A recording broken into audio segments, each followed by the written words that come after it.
मैं किसी को कुछ बोलता नहीं हूँ, किसी का कोई प्रतिवाद नहीं करता हूँ। उसका एक कारण है कि मैं इस सोसाइटी के, इंडियन सोसाइटी के नेचर को जानता हूँ कि यह एक बास्टर्ड सोसाइटी है जो न कभी कोई इनाम देती है और न पनिश, दंड देती है। मैं नहीं समझता कि तस्लीमा नासरीन ने क्या ऐसा लिख दिया जैसा मैंने नहीं लिखा है।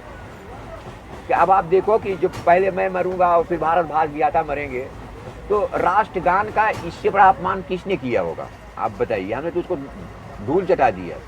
लेकिन ये इतने बास्टर्ड हैं कि न सजा ही देंगे न इनाम ही देंगे, तो आप क्या कर लेंगे? तो ऊपर से तो ग्लानि होती है, लेकिन अंदर से बहुत ताकत भी महसूस होती है कि मैं कितना टेरिबल हो गया हूँ, कितना भयानक हो गया हूँ कि मुझे छूने की हिम्मत इन लोगों की नहीं पड़ रही है। और फिलहाल मामला चल रहा है।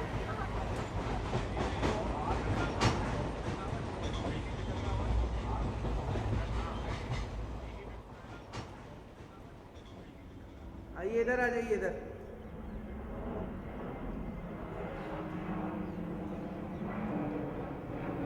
पिछले 30 साल से यहाँ रहे हैं और यहाँ बहुत कुछ ऊंच नीच देखा। हमने 84 के दंगे भी देखे हैं।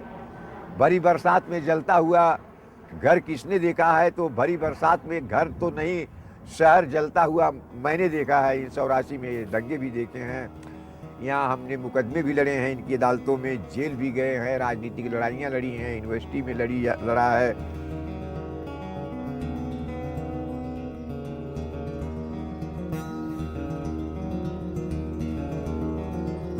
दिल्ली को हम अपने शहर की तरह इस्तेमाल समझते हैं, अपना शहर समझते हैं और उसे बहुत प्यार करते हैं और हमें अच्छी लगती है दिल्ली। और जैसा कि हमने कहा कि ये दिल्ली लगती है जैसे रजिया सुल्ताना दिल्ली है, तो इतनी खूबसूरत हमें दिल्ली लगती है और इतना प्यार भी दिल्ली को करते हैं। तो ये विद्रोही राजधानी के विश्वविद्यालय का पढ़ा हुआ है और अंतरराष्ट्रीय संचार व्यवस्था के सर्वोच्च से संपर्क साधे हुए है। लेकिन विद्रोही के पीछे बुश है और बुश के पीछे माउस है, लेकिन मूस के पीछे बिल्ली है। और न ये वाशिंगटन है, न ये इटली है, ये दिल्ली है जहां का विद्रोही बासी है, आज बासी है विद्रोही। और ये महान भाव कह रहे हैं कि बनवासी है।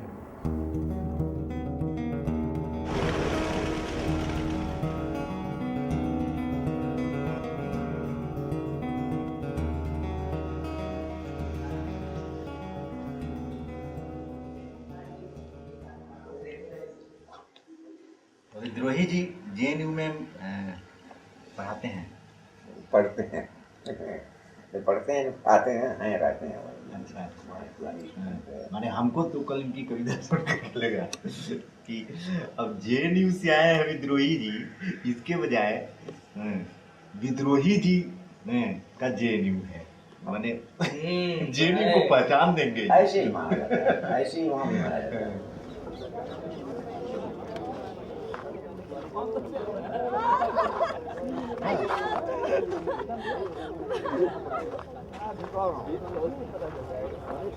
से लेकर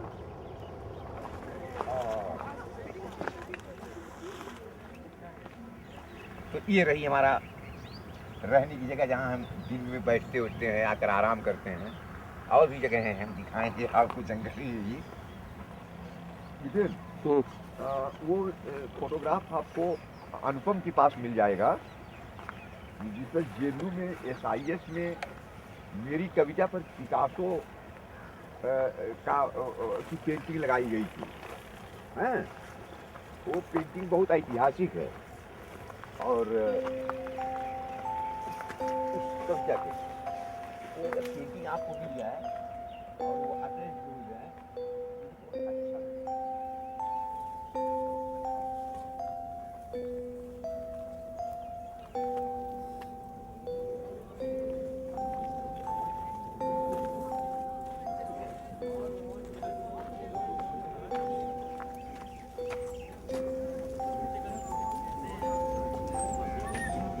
ये है नितिन है। हाँ नितिन खाना खाया? हाँ, अरे क्या लेना है? क्या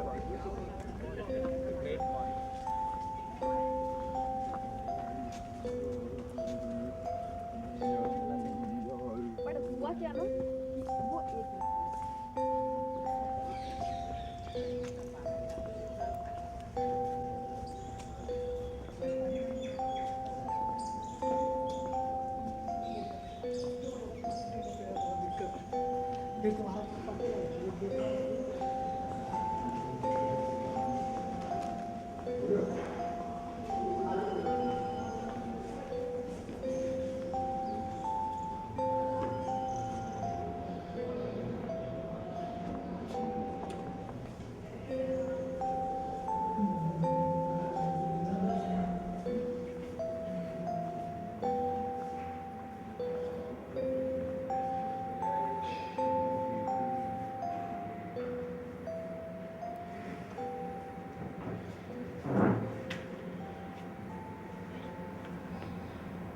ये मेरी कविता है, तो ये छपी है चंद्रशेखर के साथ।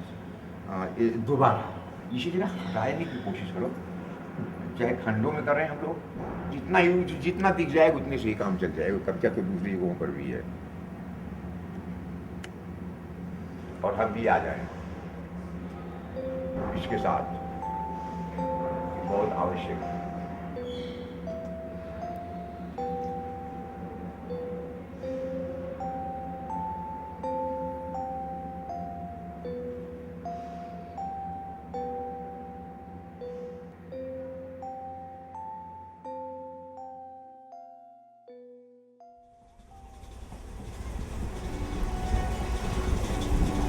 क्योंकि कविता रिकॉर्ड करना है तो कविता से ही बात को शुरू करते हैं।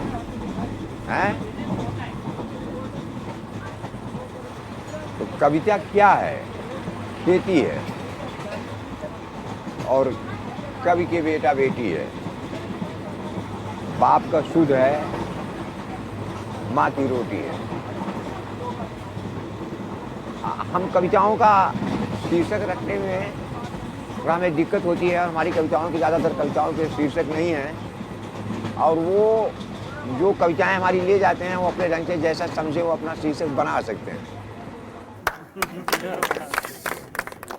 अब वो वाला गीत जो वहाँ पर आप सुनाए थे उस समय समझे थे, लेकिन वो थोड़ा गड़बड़ा भाई जो हाँ। अरे तो वो क्या कहा थे पहले, मेरे गुनाहों को जानोगे तो अफसोस होगा, और मेरे इरादों को जानोगे, अरे ऐसे ही बोलते, मेरे गुनाहों को जानोगे तो अफसोस होगा, और मेरे इरादों को जानोगे तो हौसला होगा।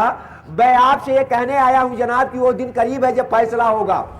खुदा जाने न जाने, मैं क्या जानूं, आदमी जानेगा कि क्या मामला होगा। एक मुकदमा न होगा, एक तनकीह न होगी, ये बाबा आदम के जमाने का सिलसिला होगा। और मेरे लोगों निकल आओ घरों से अब मैदान के लिए, जीत उसकी होगी जो जंग में तगड़ा होगा, वही रहबर होगा, वही रहनुमा होगा, मुसलसल जिंदगी जो जुल्मों से लड़ा होगा। वो कोई खुदा नहीं, खुदा का बच्चा भी नहीं, सवाल आदमी का है, आदमी ही खड़ा होगा। और मुझे मसीहाई में कोई यकीन है ही नहीं, मैं मानता ही नहीं कि कोई मुझसे बड़ा होगा।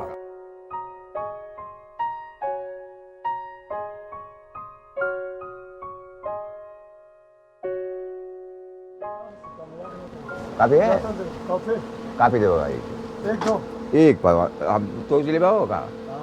हाँ ये भी लेंगे, दो दीजिए। कितने का है? ये गड़बड़ कर 5 के हिसाब, 5 दूनी 10, 5 दिया 6 के 12 को आजाद नहीं बुलाई जाते।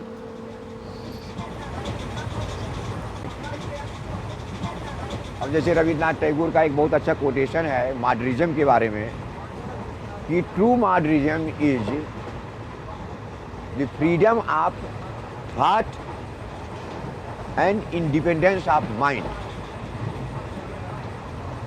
तो मुझे ये बात समझ में तो आई, लेकिन मैं भी तो कलाकार, मैंने इसको अपने ढंग से बनाया कि true modernism is the fearlessness of consciousness.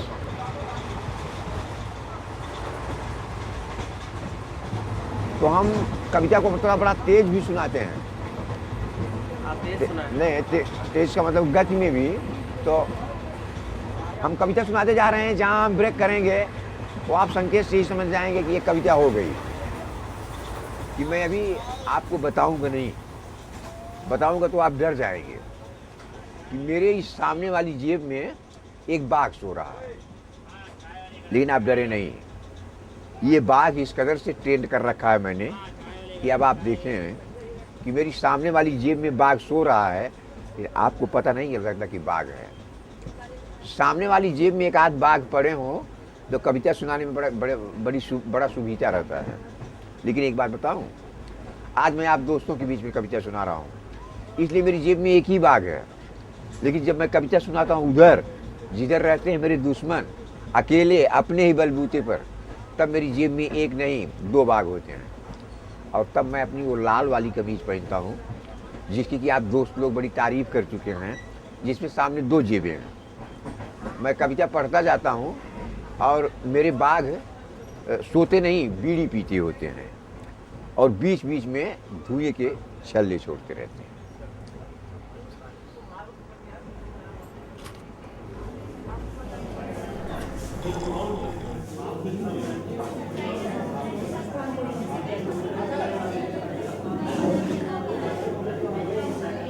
अरे बड़ी पुरानी स्टाइल है। दुष्यंत और शकुंतला भी पेड़ से लटक कर फोटो खिंचाते थे। तो गांव में हमारे घर के पिछवाड़े डबरा था, तो गुंडई की बीवी जो है अपनी 2 बेटियों के साथ आती थी मछली मारने, एकादशिया और बहुती। तो बहुती तो कछाड़ मार कर कूद पड़ती थी पानी में और खूब मछली पकड़ती थी। और कलसिया जो है, एकादशिया जो है, ऐसे ही बेर का पेड़ था, ऐसे ही छोटा सा, बस उसी पर ऐसे लटक कर लटक जाती थी और वहीं से थूकती थी, करती थी, न बीनती थी और न मछली मारती ही थी। उधर से खींच रहे हैं, चलिए खींचिए।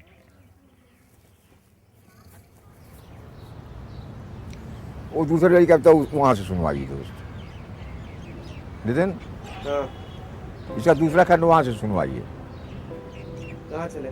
उस पेड़ के नीचे। चलिए। हाँ, बहुत बहुत अच्छा पेड़ है।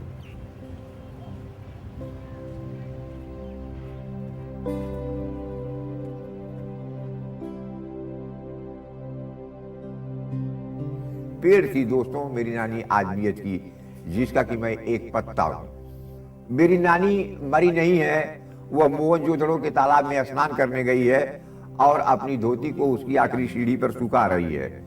उसकी कुंजी वहीं कहीं खो गई है और वह उसे बड़ी बेचैनी के साथ खोज रही है। मैं देखता हूं कि मेरी नानी हिमालय पर मुंह दल रही है और अपनी गाय को एवरेस्ट के खूंटे से बांधे हुए है। मैं खुशी में तालियां बजाना चाहता हूं, लेकिन यह क्या, मेरी हथेलियों पर तो सरसों उगाई है। मैं उसे पुकारना चाहता हूं, लेकिन मेरे होठों पर तो दही जम गई है। मैं देखता हूं कि मेरी नानी दही की नदी में बही जा रही है। मैं उसे पकड़ना चाहता हूं, लेकिन पकड़ नहीं पाता हूं। मैं उसे पुकारना चाहता हूं, लेकिन पुकार नहीं पाता हूं। और मेरी देह, मेरी समूची देह एक टूटे हुए पत्ते की तरह थर थर कांपने लगती है, जो कि अब गिरा कि तब गिरा, कि अब गिरा कि तब गिरा।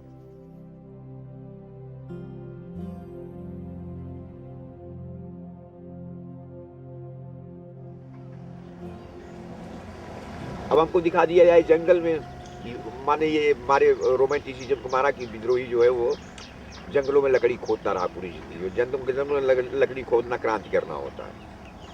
सिर्फ श्रम करना ही क्रांतिकारी नहीं होता, श्रम को डाइवर्ट करना भी, हाँ, तो तब क्रांति होती है। बड़ी तबुलसम, बड़ी संघर्षमय जिंदगी है, लेकिन बड़ी मजेदार जिंदगी भी है। तो क्योंकि एकांगी नहीं है ये, नियरली ये नहीं हो यहीं पर सीज हो गया, वहां भी हूँ, तो किसी से कम जंगली नहीं हूँ और किसी से कम शहरी नहीं हूँ। नरा बानरा दोनों हूँ मैं। तो नरो वा कुंजरो वा, तो नरा हुआ बानरा हुआ।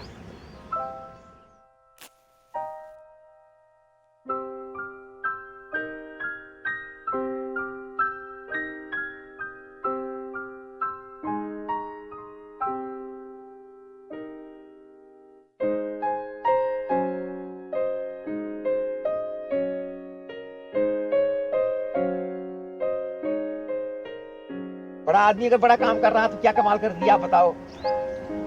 अगर बड़ा आदमी बड़ा काम कर रहा है तो क्या कमाल कर, छोटा आदमी बड़ा काम करे तो मजा है उसको दिखाने लायक उदाहरण तो वही बनता है। तो ये भी दिखना चाहिए ना कि विद्रोही की का सिर्फ बड़प्पन ही नहीं दिखना चाहिए ना, विद्रोही का छोटापन भी तो दिखना चाहिए।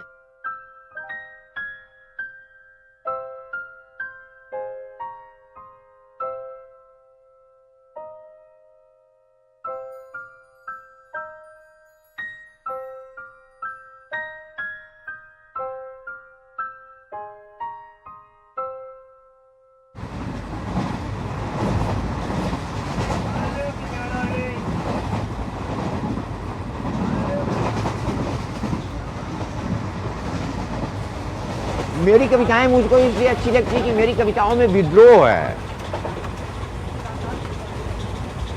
वह रेजिस्टेंस की कविताएं हैं, प्रतिवाद हैं, प्रतिरोध हैं, प्रतिशोध हैं, वह बैरिकेड हैं, वह वार्तिक हैं कात्यायन की, वह प्रश्न चिन्ह है व्यवस्था पर, सिद्धांत कौमुदी पर।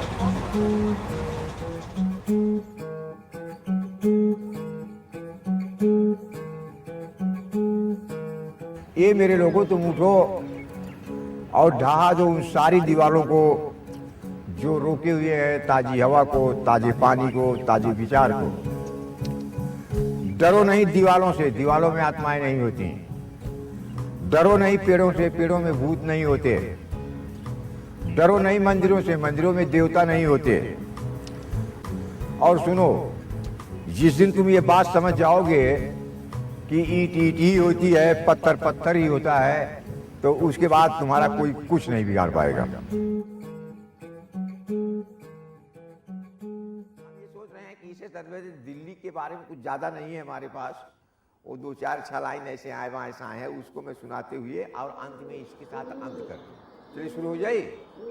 दिल्ली ऐबकों की है, वही तो चक्कर हो गया कि जो इन सीक्वेंस दिखाई पड़ता है हमारे लाइफ में, that is not actually in sequence, that is neo sequence. इस पूरे के पूरे पागलपन पर ही तो तस्करा है कि हम कम्युनिज्म की तरफ से इतने कैसे झुके कि it is not madness, it is communism. It is माने कम्युनिज्म, डायरेक्ट बोल रहे हैं, मैं नहीं बोल रहा हूँ। It is not madness, it is end of madness.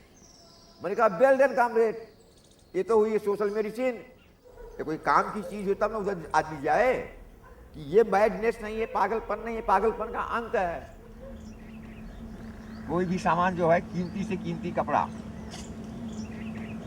जून के बाद नहीं चलेगा। ये सारे कपड़े बरसात में सड़ने के लिए ही हैं। अगले साल दूसरी कोट आएगी और वो मिलती है, दूसरे कंबल आएंगे, दूसरी कमीजें आएंगी, उसमें जो कपड़े फुटने हैं सब गल जाता है, खो जाता है, छीज हो जाता है, फिर भी लोग देखते हैं। देखने में लगता है कि विद्रोही का लाइफ बहुत एनार्किस्ट लाइफ है, लेकिन हमारे ज़्यादा डिसिप्लिन लाइफ किसका है? हम पूरा का पूरा काम एक डिसिप्लिन के तहत किए भाई। हमारी अपनी एक फॉलोआन करते हैं एक बढ़िया ढंग से, एक इंटरनेशनल डिसिप्लिन को। मार्क्स स्कूल ऑफ थॉट है हमारी, इंटरनेशनल स्कूल ऑफ थॉट के आदमी। हम कोई ऐसे थोड़ी है कि आए बाएँ साए हैं कि आधी बात यूँ बोले और आधी बात यूँ बोले, और आपके सामने खड़े हो रहे हैं तो यूँ बोल रहे हैं, और उनके सामने खड़े होंगे तो यूँ बोलने लग जाएंगे, और उनके सामने चले जाएंगे तो यूँ। ऐसे थोड़ी होता है। चाहे यहाँ देख लो, चाहे वहाँ देख लो, चाहे जहाँ देख लो, एक ही बात पाइएगा, एक ही ढंग पाइएगा, एक ही रंग पाइएगा, एक ही स्टाइल पाइएगा।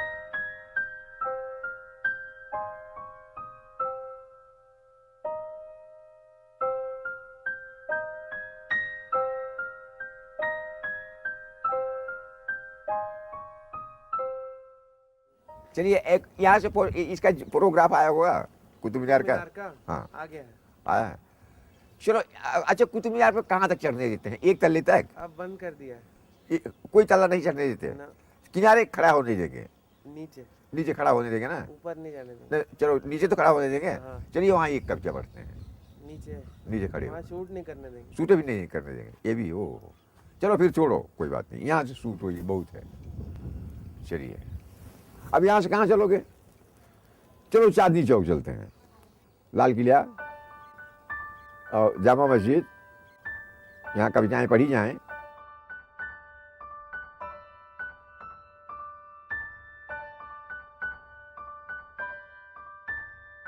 अब आज तो चाहे कोई विक्टोरिया काजल लगाए, चाहे साध्वी रितंभरा छाप आजन, लेकिन असली गाय के घी का सुरमा तो नूर मियाँ ही बनाते थे ना। कम से कम मेरी दादी का मानना तो यही था। नूर मियाँ जब भी आते मेरी दादी सुरमा जरूर खरीदती। एक सीख सुरमा आंखों में डालो, आंखें बादल की तरह भर्रा जाएं, गंगा जमुना की तरह लहरा जाएं, सागर हो जाएं बुढ़िया की आंखें, जिनमें कि हम बच्चे झांकें तो पूरा का पूरा दिखें। बड़ी दुआएं देती थी मेरी दादी नूर मियाँ को और उनके सुरमे को। कहती कि नूर मियाँ के सुरमे की बदौलत ही तो बुढ़ौती में बिटिहनी बनी घूम रही हूँ, सुई में डोरा डाल लेती हूँ। और मेरा जी करे कि कहूँ कि ओ रे बुढ़िया, तू तो है सुकन्या और तेरा नूर मियाँ है चवन ऋष। नूर मियाँ का सुरमा तेरी आंखों का च्यवनप्राश है, तेरी आंखें आंखें नहीं जीजा है। नूर मियाँ का सुरमा सिन्नी है, मलीजा है। और वही नूर मियाँ पाकिस्तान चले गए।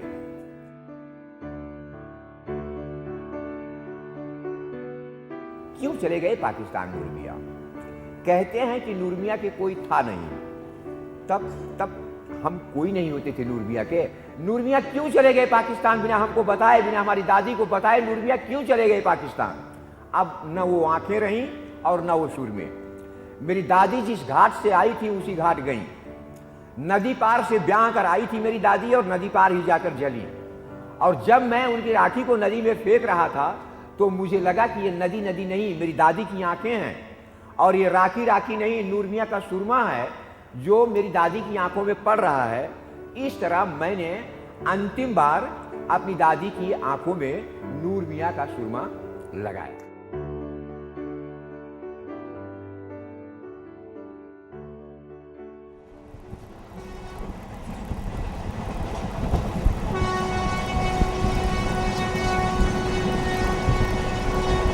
ये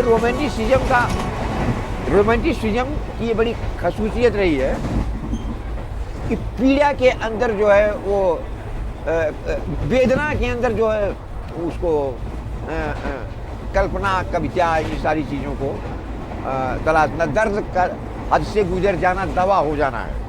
हम इसी चीज़ का प्रतिवाद कर रहे हैं, थोड़ा गालिब को दिमाग में रख रहे हैं। एक आदमी को अगर 20 साल तक 5 कोड़े लगाए जाएं, 21वें साल अगर उसको कोड़ा ना लगाया जाए तो उसकी देह में दर्द होगा, वो उसका आदी हो गया। ये हम थोड़ा डिमार्केट करने की कोशिश कर रहे हैं, थोड़ा छक्का लगा रहे हैं। अब पता नहीं लगा पाएँ कि नहीं लगा पाएँ वो अलग बात है, लेकिन हम अपनी तरफ से लगा रहे हैं कि दर्दों का आगे और सिलसिला हो, पर ये तो ना हो कि दर्द ही दवा हो। दर्द का हाथ से गुजर जाना दवा हो जाना।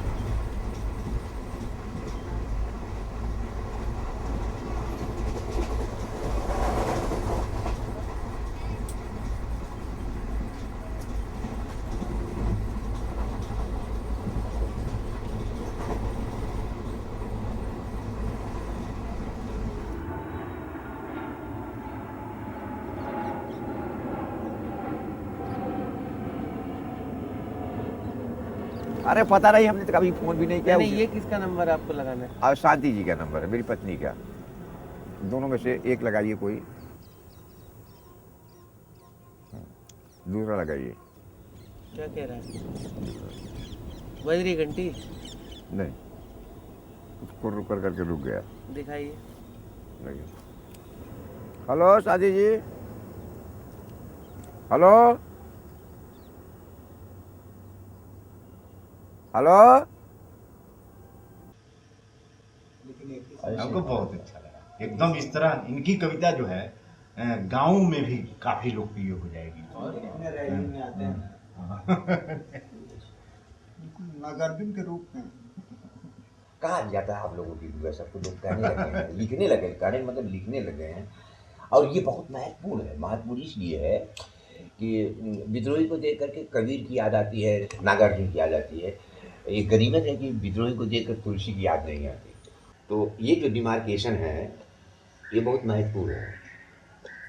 तो जब भी हम कविता लिखता हूँ तो हमारे सामने एक श्रोता वर्ग होता है जिसको मैं कहीं ना कहीं अंदर ही अंदर संबोधित करते हुए, ये एस्थेटिक है हमारा, मानकर ही चलते हैं कि ये कविताएं पढ़ने से बढ़कर के मतलब सुनने सुनाने प्रदर्शन की चीज़ें हैं।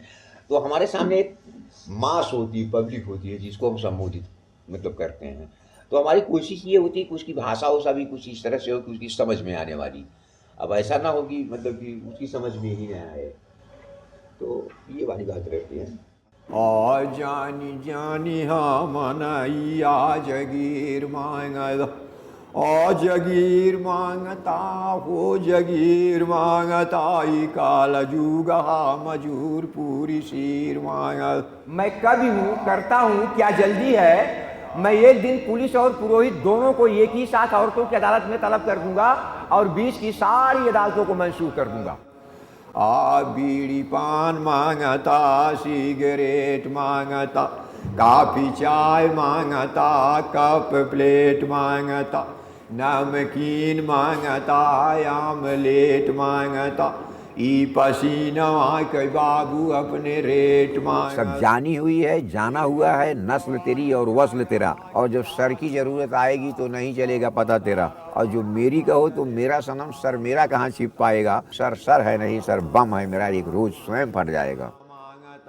बाबू हमसे पूछा तो ठाकुराना मांगता। हमारे खुरदरे पाँव की ठोकर से धसक सकती है ये तुम्हारी जमीन, हमारे खर्राए हुए हाथों की रगड़ से लहू लुहान हो सकता है तुम्हारा कोमल आसमान। हम अपने खून चूते नाखूनों से चीर देंगे तुम्हारे मखमली गलीचों को, और जब हम एक दिन जमीन से आसमान तक खड़े कर फाड़ देंगे तुम्हारी मेहराबें, तो न उसमें से कोई कच्चप निकलेगा और न कोई नरसिंह।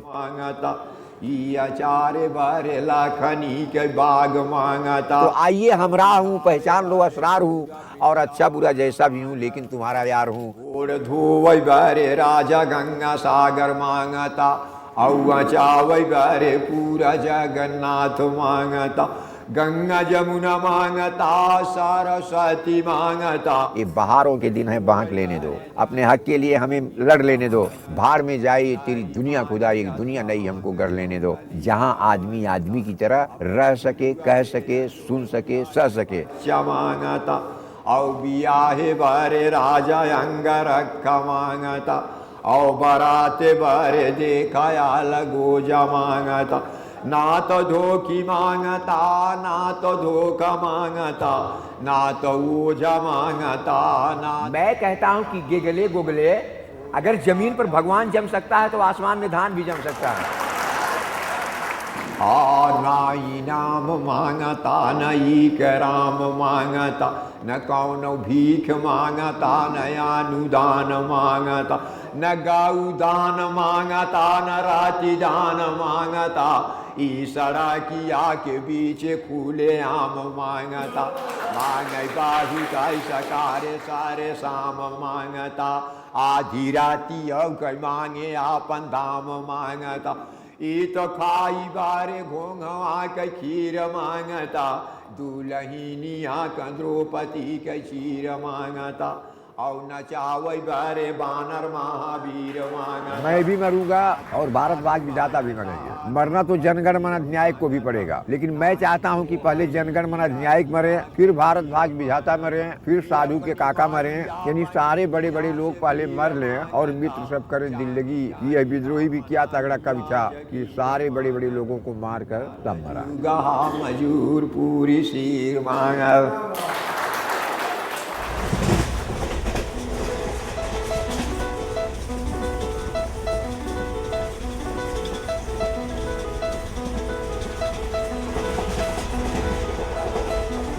तो जब कवि रोता है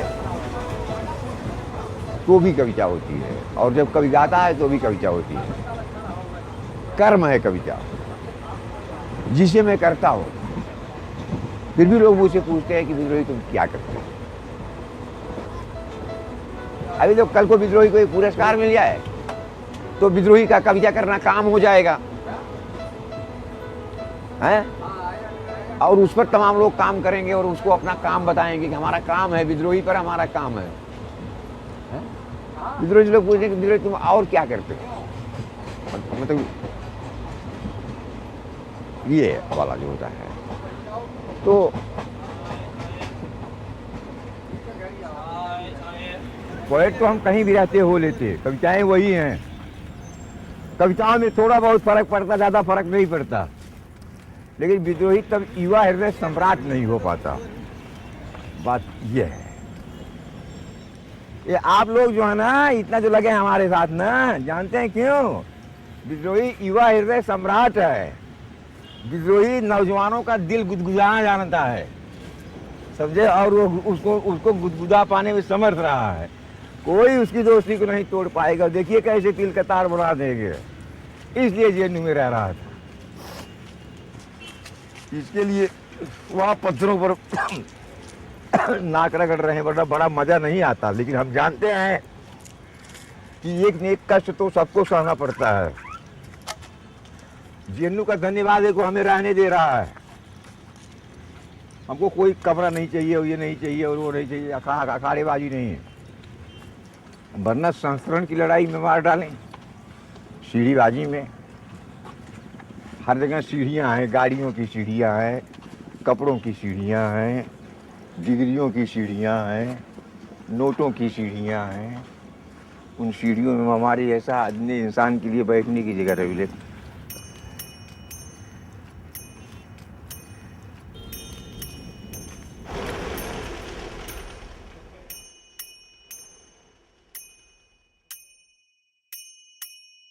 मैं साइमन न्याय के कटघरे में खड़ा हूं, प्रकृति और मनुष्य मेरी गवाही दें।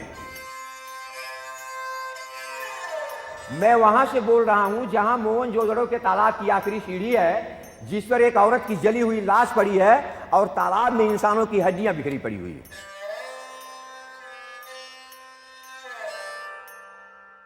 इसी तरह से एक औरत की जली हुई लाश आपको बेबीलोनिया में भी मिल जाएगी, और इसी तरह से इंसानों की बिखरी हुई हड्डियां मेसोपोटामिया में।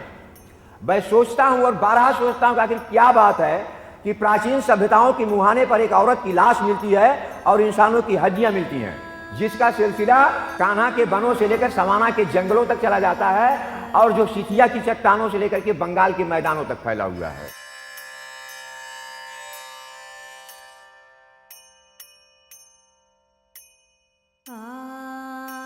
एक औरत जो माँ हो सकती है, बहन हो सकती है, बीवी हो सकती है, बेटी हो सकती है। मैं कहता तुम हट जाओ मेरे सामने से, मेरा खून कड़कड़ा रहा है, मेरा कलेजा सुलग रहा है, मेरी देह जल रही है। मेरी माँ को, मेरी बहन को, मेरी बीवी को, मेरी बेटी को मारा गया है। मेरी पुरखिनें आसमान में आर्तनाद कर रही हैं। मैं इस औरत की जली हुई लाश पर सिर पटक कर जान दे देता अगर मेरी एक बेटी न होती तो। और बेटी है कि कहती है कि पापा तुम बेवजह ही हम लड़कियों के बारे में इतने भावुक होते हैं। हम लड़कियां तो लकड़ियां होती हैं जो बड़ी होने पर चूल्हे में लगा दी जाती हैं। और ये इंसानों की बिखरी हुई हड्डियां, ये हड्डियां रोमन गुलामों की भी हो सकती हैं और बंगाल के जुलाहों की भी, या अति आधुनिक वियतनामी, फलस्तीनी, इराकी बच्चों की भी। साम्राज्य होता है, चाहे वो रोमन साम्राज्य हो, चाहे ब्रिटिश साम्राज्य या अति आधुनिक अमेरिकी साम्राज्य, जिसका एक ही काम होता है कि पहाड़ों पर, पठारों पर, नदी किनारे, सागर तीरे, मैदानों में इंसानों की हड्डियां बिखेर देना। जो इतिहास को 3 वाक्यों में पूरा करने का दावा पेश करता है कि हमने धरती में सरारे भर दिए, कि हमने धरती में शोले भड़का दिए, कि हमने धरती पर इंसानों की हड्डियां बिखेर दी। लेकिन मैं स्पार्टकस का वंशज, स्पार्टकस की प्रतिज्ञाओं के साथ जीता हूं कि जाओ कह दो सीने से कि हम सारी दुनिया के गुलामों को इकट्ठा करेंगे और एक दिन रोम आएंगे जरूर। लेकिन हम कहीं नहीं जाएंगे, क्योंकि ठीक इसी समय जब ये कविता मैं आपको सुना रहा हूं, लातिन अमेरिकी मजदूर महान साम्राज्य के लिए कब्र खोद रहा है और भारतीय मजदूर उसके पालतू चूहों के बिलों में पानी भर रहा है। एशिया से लेकर के अफ्रीका तक घृणा की जो आग लगी है वो बुझ नहीं सकती दोस्त, क्योंकि वो आग एक औरत की जली हुई लाश की आग है। वो आग इंसानों की बिखरी हुई हड्डियों की आग है। इतिहास में पहली स्त्री हत्या उसके बेटे ने अपने बाप के कहने पर की। जमदग्नि ने कहा कि वो परशुराम, मैं तुमसे कहता हूं कि तुम अपनी मां का वध करो, और परशुराम ने कर दिया। इस तरह से पुत्र पिता का हुआ और पितृसत्ता आई, और तब पिता ने अपने पुत्रों को मारा। जहांबी ने अपने पद से कहा कि मैं तुमसे कहती हूं कि तुम मेरी संतानों को मुझ में डुबो दो, और राजा शांतन ने अपनी संतानों को गंगा में डुबो दिया। लेकिन शांतन जहांबी का नहीं हुआ, क्योंकि राजा किसी का नहीं होता, लक्ष्मी किसी की नहीं होती, धर्म किसी का नहीं होता, लेकिन राजा के सब होते हैं। गाय भी, गंगा भी, गीता भी और गायत्री भी। और ईश्वर तो खैर राजा के घोड़ों को घास ही छीलता रहा। बड़ा नेक था बेचारा ईश्वर, राजा का स्वामी भक्त। लेकिन अफसोस है कि अब नहीं रहा, बहुत दिन हुआ मर गया। और जब मरा तो राजा ने उसे कफन भी नहीं दिया, दफन के लिए उसे 2 गज जमीन भी नहीं दिया। किसी को नहीं पता है कि ईश्वर कहाँ दफनाया गया। खैर, ईश्वर मरा अंतोदगत्वा, और उसका मरना ऐतिहासिक सिद्ध हुआ, ऐसा इतिहासकारों का मत है। इतिहासकारों का मत यह भी है कि राजा भी मरा, रानी भी मर गई और उसका बेटा भी मर गया। राजा लड़ाई में मर गया, रानी कढ़ाई में मर गई और बेटा कहते हैं कि पढ़ाई में मर गया। लेकिन राजा का जिया हुआ धन रहा और धन बचन हुआ और बढ़ता गया। और फिर वही बात कि हर सभ्यता के मुहाने पर एक औरत की जली हुई लाश और इंसानों की बिखरी हुई हड्डियां। ये लाश जली नहीं है, जलाई गई है। ये हड्डियां बिखरी नहीं है, बिखेरी गई हैं। ये आग लगी नहीं है, लगाई गई है। ये लड़ाई छिड़ी नहीं है, छेड़ी गई है। लेकिन कविता भी लिखी नहीं है, लिखी गई है। और जब कविता लिखी जाती है तो आग भड़क जाती है। मैं कहता हूं तुम मुझको बचाओ मेरे लोगों इस आग से, तुम मुझे इस आग से बचाओ मेरे पूरब के लोगों, जिनके सुंदर खेतों को तलवार की नोकों से जोता गया, जिनकी फसलों को रथों के चक्कों के तले रौदा गया। तुम पश्चिम के लोगों मुझे बचाओ इस आग से, जिनकी स्त्रियों को बाजारों में बेचा गया, जिनके बच्चों को चिवनियों में झोंका गया। तुम उत्तर के लोगों मुझे बचाओ इस आग से, जिनके पुरखों की पीठ पर पहाड़ लाद कर तोड़ा गया। तुम सुदूर दक्षिण के लोगों मुझे इस आग से बचाओ, जिनकी बस्तियों को दावाग्नि में झोंका गया, जिनकी नाव को अतल जलराशियों में डुबोया गया। तुम वे सारे लोग मिलकर मुझे बचाओ, जिनके खून के गारे से पिरामिड बने, मीनारें बनी, दीवारें बनी। क्योंकि मुझको बचाना उस स्त्री को बचाना है जिसकी लाश मोहनजोदड़ो के तालाब की आखिरी सीढ़ी पर पड़ी है। मुझको बचाना उन इंसानों को बचाना है जिनकी हड्डियां तालाब में बिखरी पड़ी हैं। मुझको बचाना अपने पुरखों को बचाना है। मुझको बचाना अपने बच्चों को बचाना है। तुम मुझे बचाओ, मैं तुम्हारा कवि हूं।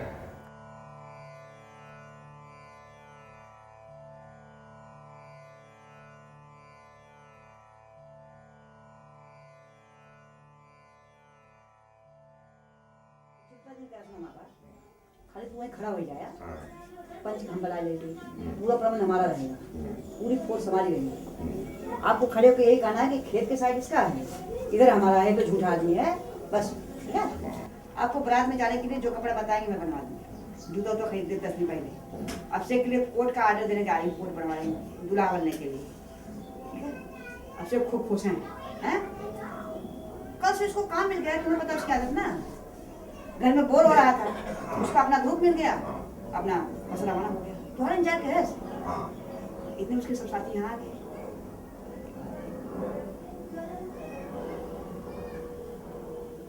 तो ये जो मेरा परिवार है नितिन, आज इसको या तो फिर कोई पीट करके कहीं बुलाइए या फिर घर आइए, हम और लोगों को बुला लें और रोक लें और शूट कर लीजिए। यही हो सकता है। मैं चाहता हूँ नितिन, ये जो मेरी सीढ़ी है, इस सीढ़ी से चढ़ते हुए ऊपर जाऊं और साथी भी पीछे पीछे आए, और फिर आते हो साथी जी आगे आगे आए, मैं पीछे पीछे आऊं। ठीक, ये कर लीजिए। आप करेंगे? हाँ चलिए। चलो आओ साथी, और बड़ा मजा है। आओ साथी।